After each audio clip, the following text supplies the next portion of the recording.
Dans le bureau du PDG de Forrester, Finn demande si Hope a vraiment dit qu'elle voulait être avec Thomas, pas Liam. Thomas est assis à la table à dessin comme s'il n'avait pas entendu Finn. Finn essaie d'attirer l'attention de Thomas.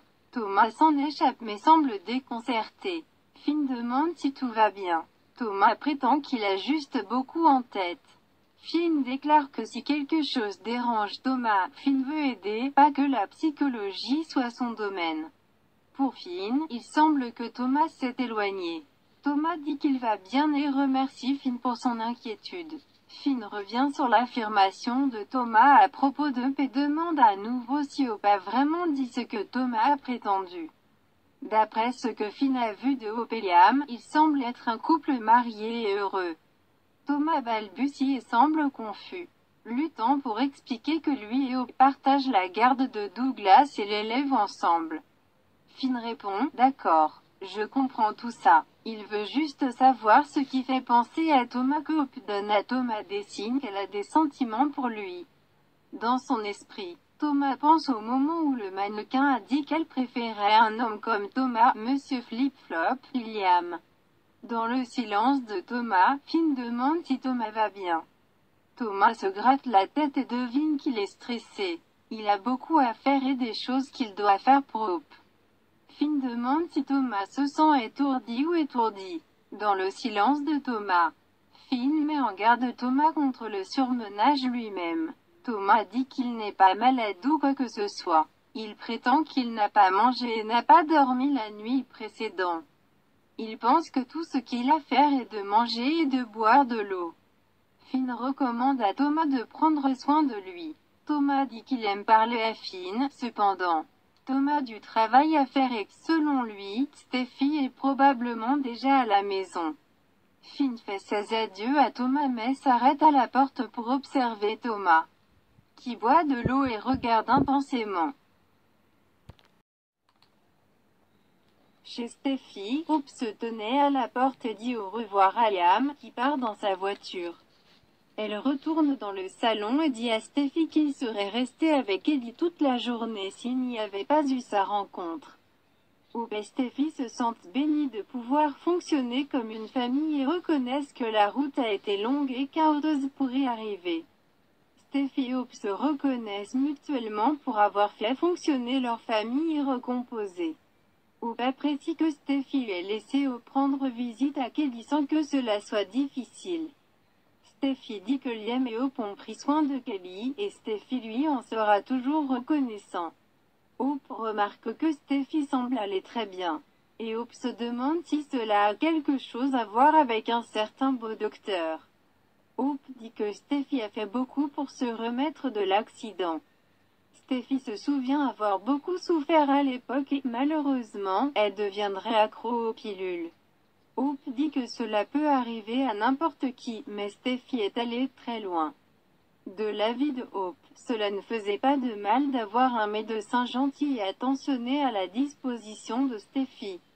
Steffi déclare que Finn était merveilleux et un facteur important dans son rétablissement, cependant, il n'a pas été son médecin pendant un certain temps.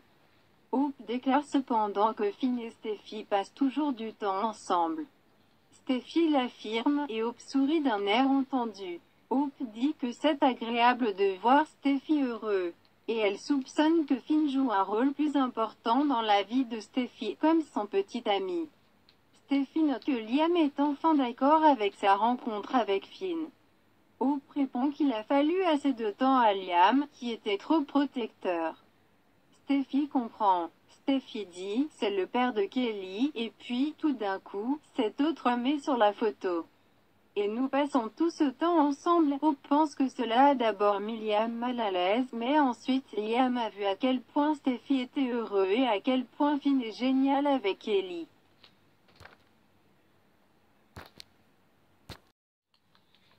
Steffi veut qu'ils soient amis, même si cela semble irréaliste. Hope dit qu'elle le veut aussi. Hope et Steffi plaisantent en disant que si Hope et Steffi peuvent s'entendre, n'importe qui pourrait le faire.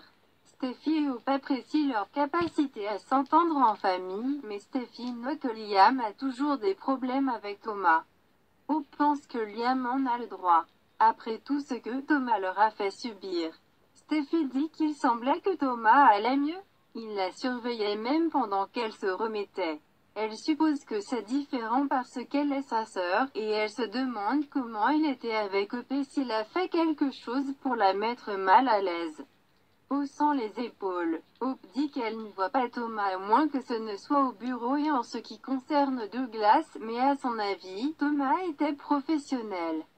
Hope pense que c'est une grosse affaire que Thomas ait permis à Douglas de vivre avec elle et Liam sans aucun problème de garde. Hope croit que Thomas est sur la bonne voie et semble se contrôler. Steffi est heureux de savoir qu'il a dépassé son obsession pour Hope. Plus tard, Steffi et seule quand Finn arrive avec un bouquet de fleurs pour Steffi et un mini bouquet pour Kelly. Steffi dit qu'elle est sûre que Kelly l'aimerait et sera ravie de le voir. Mais pour le moment, Steffi le veut pour elle toute seule. Il dit qu'il s'ennuie de Steffi. Elle dit qu'il lui manque aussi et révèle qu'elle vient de parler de lui. Steffi déclare que Hope et Liam étaient là plus tôt, et Finn devine que Liam a changé d'avis à propos de Finn. Steffi répond que Liam arrive et Hope est devenu leur fan numéro 1. Il demande comme votre ennemi juré, Hope. Steffi dit que Hope semble heureuse pour Steffi et heureuse que Steffi soit dans une relation sérieuse. Finn résonne avec satisfaction dans sa voix. Relation sérieuse, il aime ça presque autant qu'il aimait qu'elle dise qu'elle l'aime. Steffi note qu'il lui a également répondu. Aucun d'eux ne regrette de l'avoir dit. Finn révèle qu'elle n'était pas la seule à parler de ce jour-là. Il parlait aussi d'eux, avec son frère. Steffi gémit, mais Finn dit que ça s'est mieux passé que prévu. Il explique qu'il est passé par Forrester pour la surprendre, mais qu'il a plutôt rencontré Thomas. Steffi suppose que Thomas a donné du fil à retordre à Finn. Finn répond que Thomas était en fait excité et solidaire. Steffi sent que Thomas passe un cap. Il a dépassé son obsession pour Hope et est prêt à continuer sa vie. Finn dit que Steffi ne devrait pas retenir son souffle à propos de celui-là. Finn soupçonne que Thomas pense toujours qu'il a une chance avec Hope. Steffi demande si Thomas a dit quelque chose pour faire penser à Finn. Finn dit qu'il y a eu une chance qu'il se trompe complètement. Il demande si Thomas s'ouvre habituellement à elle. Elle dit qu'il a beaucoup de choses avant toute cette histoire d'obsession de Hope. Finn raconte qu'il a capté une vibration de Thomas pendant qu'il parlait. Hope est venue, et Thomas zonait. Il semble s'éloigner de Finn. Steffi dit qu'elle entendait ça depuis longtemps. Ah si, Steffi explique qu'il y a toujours eu une intensité chez Thomas. Elle dit que cela peut être dû à la séparation de leurs parents ou à la perte de leur sœur, mais Thomas a toujours eu des problèmes. Les derniers problèmes concernaient Hope. Finn demande si quelque chose ne va pas avec Thomas sur le plan médical. Steffi n'est au courant de rien et ne comprend toujours pas pourquoi Finn pense que Thomas est toujours obsédé par Hope. Steffi dit à Finn que Hope a dit que Thomas était professionnel et n'a rien fait pour la mettre mal à l'aise. Finn pense que c'est bien. Steffi pense que Hope, qui se méfie de Thomas, ressentira une gêne à 1,5 km.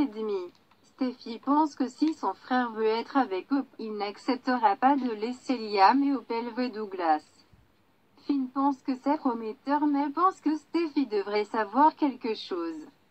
Finn raconte que Thomas a dit que Hope lui faisait signe qu'elle voulait être avec lui, pas avec Liam. De retour chez Forrester, Thomas essaie de travailler, mais il est en proie à des pensées sur le mannequin. Il regarde une promo encadrée de Hope et se souvient à quel point le mannequin était heureux de l'avoir laissé hors de la boîte. Il se souvient du mannequin disant qu'il lui manquait, lui demandant s'il l'avait manqué. Il s'en souvient en disant qu'il en a besoin autant qu'il a besoin de lui. Il n'arrête pas d'entendre Hope dire qu'elle a besoin de lui. Hope dit en secouant le tissu à Thomas, elle a besoin de lui. Thomas claque ses pensées. Hope dit qu'elle a besoin de Thomas pour l'aider avec certains choix de tissu. Elle demande si tout va bien pour lui. Il murmure qu'elle ne s'en soucie pas vraiment. Confuse, Hope dit, bien sûr. Elle se soucie de lui. Thomas la regarde intensément. Hope demande pourquoi Thomas la regarde comme ça. Elle pense qu'il sait qu'elle tient à lui et le rappelle qu'ils sont coparentaux de Douglas. Thomas répond et reprend le dessin. D'accord, ouais, coparentalité. Hope exprime son appréciation du fait que Thomas rédige toujours des dessins pour elle. Thomas dit que Zand est le concepteur principal et qu'il n'y a pas de place pour Thomas sur la ligne. Alors qu'Hope commente le design sur lequel il travaille. Thomas pense au mannequin en disant à quel point il était heureux d'être là, juste tous les deux. Thomas étudie Hope alors qu'elle se promène avec le croquis de conception, disant qu'une de ses techniques a vraiment fait éclater et prendre vie. Hope continue de parler, mais Thomas n'entend pas un mot. Le scénario avec Thomas et le mannequin chez Vinny lui revient dans la tête. Il revit le mannequin lui disant qu'il était temps pour eux d'être ensemble. Encore et encore. Il entendit le mannequin déclarer « Je te veux, toi, toi ».